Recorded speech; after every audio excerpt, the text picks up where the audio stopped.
आज हम श्रद्धे द्वारा रचित भक्ति गाथा का अध्ययन कर रहे हैं, जिसमें श्रद्धे हमें नारद भक्ति सूत्र के बारे में बता रहे हैं।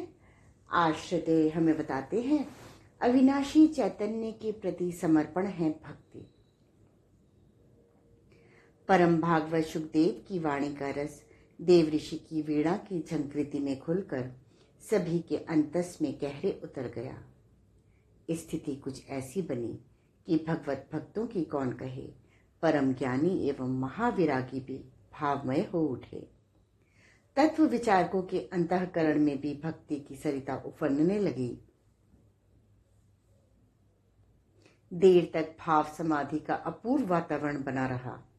इस वातावरण की पवित्रता एवं दिव्यता में कोई व्याघात न करने पाए, इसके लिए हिमवान के महाशिखर शुभ्र धवल परिधान पहने प्रहरियों की भांति सन्नद्ध खड़े थे।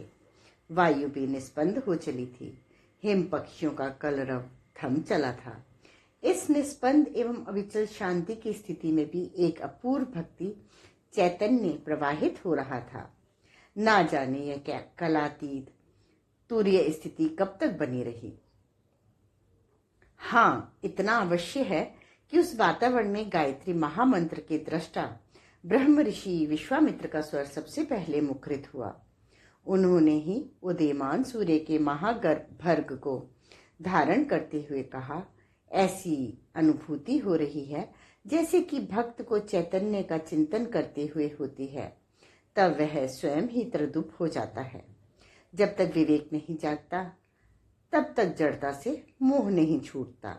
जब तक किसी तरह भौतिकवादी पदार्थवादी दृष्टि का परिष्कार नहीं होता, इसके बिना ना तो आध्यात्मिक सोच बन पड़ती है और ना ही परमात्म तत्व के प्रति समर्पण एवं प्रेम प्रस्फुटित होता है। ब्रह्म ऋषि विश्वामित्र का कथन उनकी चेतना चिंतन की कुछ ऐसी गहराई से प्रकट हुआ था कि सभी की सहमति एक साथ मुखर हो उठी। यहाँ तक कि हिम पक्षियों ने भी चहकते हुए अपनी सम्मति जताई। महर्षि पुलह, क्रतु, वशिष्ठ आदि विशिष्ट जनों ने इस सत्य का समर्थन करते हुए कहा कि दरअसल मनुष्य की समस्या ही यही है कि वह जड़ता से अतिशय मोहग्रस्त होकर स्वयं जड़ हो चला है। अब तो दशा यह बनी है कि वह चेतना के समाधान भी जड़ पदार्थों में ढूंढता और खोजता है। इसी वजह से उसकी स्वचेतना लुप्त और सुप्त हो चली है। यदि स्थिति से उबरना है तो उसे पुनः सभी जड़ पदार्थों और पाशों की व्यूह रचना से निकलकर पुनः चेतना के चैतन्य की ओर उन्मुख होना होगा। यही प्रक्रिया उसमें फिर से परम चेतना का प्रकाश उड़ेल सकती है। महर्षि जनों के इन संपूर्ण वार्तालाप को देव ऋषि बड़े ही धैर्य और स्थिरता से सुन रहे थे। उनकी दिव्य वाणी भी इस समय मौन थी, जबकि सबकी अभिलाषा यही थी कि वह इस समय कुछ कहें, अपने नए सूत्र का मंत्रोच्चार करें। पर उन्हें इस तरह मौन देखकर ऋषियों में श्रेष्ठ क्रतु ने कहा, हे ब्रह्मपुत्र, इस समय आप मौन क्यों हैं? आपकी वाणी और वीणा ही आज के सत्र का प्रारंभ करेगी। उत्तर में देव ऋषि के होठों पर हल्का सा स्मित छलका। कुछ पलों के बाद उन्होंने कहा, मैं आप सबके विचारों पर चिंतन करते हुए सोच रहा था कि अरे, यही तो महर्षि शांडिल्य के मत में भक्ति है। ऐसा कहते हुए उन्होंने बड़े ही मधुर स्वरों में उच्चारित किया, आत्मरत्य विरोधे नेति शांडिल्यः।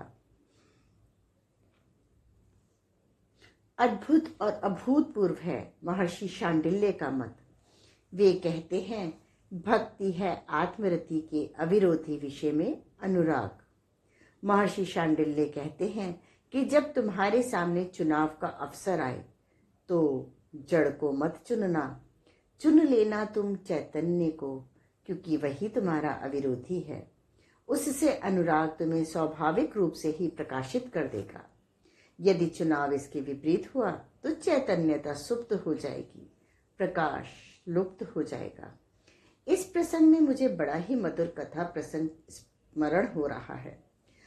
परम भागवताचार्य सुखदेव के मधुर स्वर प्रस्फुटित हुए। मुनि सुखदेव कथा सुनाना चाहते हैं।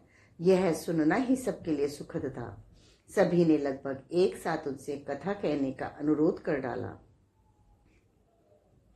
मुनिश्रेष्ठ शुकदेव ने हरिओम तत्सत का मधुर उच्चारण करते हुए कहना शुरू किया। यह कथा विदर्भ देश के ब्राह्मण श्वेताक्ष की है। श्वेताक्ष वेद शास्त्र आदि ज्ञान में पारंगत यज्ञ विद्या के परम आचार्य थे। उनकी शास्त्र निष्ठा एवं ईश्वर निष्ठा अपूर्व थी। उनकी विनयशीलता एवं मधुर वचनों की सभी सराहना करते थे। उनका प्रत्येक आचरण शुद्ध एवं निष्कपट था। निष्काम कर्मयोग की वे जीवंत मूर्ति थे। गुरुकुलों में उनका दृष्टांत दिया जाता था कि आचार्य हो तो श्वेताक्ष की भांति। आरण्यकों के तपस्वी उनमें तपोनिष्ठा का प्रमाण पाते थे। इसे दुर्देव कहें या दुर्भाग्य अथवा फिर काल का कोप, आचार्य श्वेताक्ष की युवा पत्नी अपने नवजात शिशु को छोड़कर परलोक सिधार गईं। श्वेताक्ष ने बड़ी प्रसन्नता पूर्वक उनके सभी अंतिम संस्कार पूर्ण किए और आनंद पूर्वक अपने शिशु का लालन पालन करते हुए अपने नित्य नैमित्तिक कर्तव्यों में लग गए। यह महाघात उन्हें तनिक भी विचलित न कर सका। उनके मुख की प्रसन्नता और कांति यथावत बनी रही, परंतु क्रूर काल का कोप अभी थमा नहीं था। उनकी संपत्ति समृद्धि का क्षय होने लगा।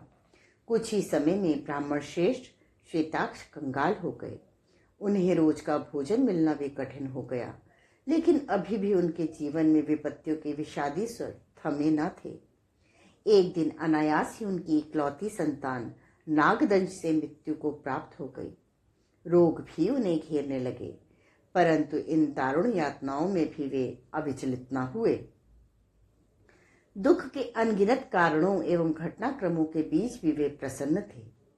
ब्राह्मण श्वेताक्ष के इस कथा के करुण प्रसंग को सुनाते हुए शुकदेव ने कहा, हे महर्षिगण, इन दिनों उन महाभाग से हमारी भेंट हुई।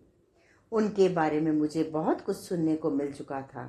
उन्हें प्रत्यक्ष देखकर उनकी प्रसन्नता, शांति एवं उनकी कांति देखकर मैंने मन ही मन उन्हें प्रणाम किया। ब्राह्मण श्रेष्ठ श्वेताक्ष ने बड़े ही प्रसन्न मन से मेरा स्वागत किया। उनसे ईश्वर चर्चा करते हुए वार्तालाप के प्रसंग में मैंने उनसे पूछा, हे विप्र, आप इन विपन्नताओं विषमताओं के बीच किस तरह प्रसन्न रहते हैं?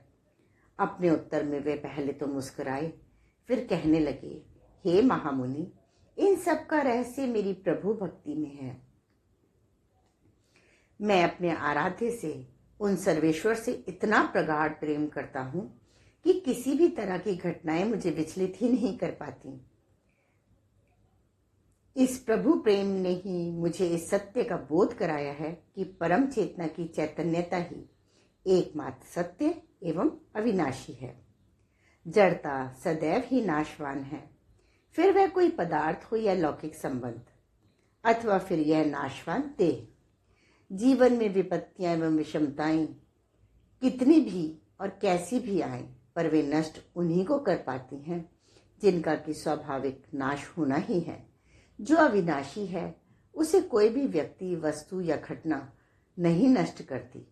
उस अविनाशी प्रभु की भक्ति ने मुझे इस जीवन सत्य का बोध दिया है। यही वजह है कि ज्यों ज्यों विपत्तियां बढ़ती गईं, त्यों त्यों मेरी भक्ति भी प्रगाढ़ होती गई।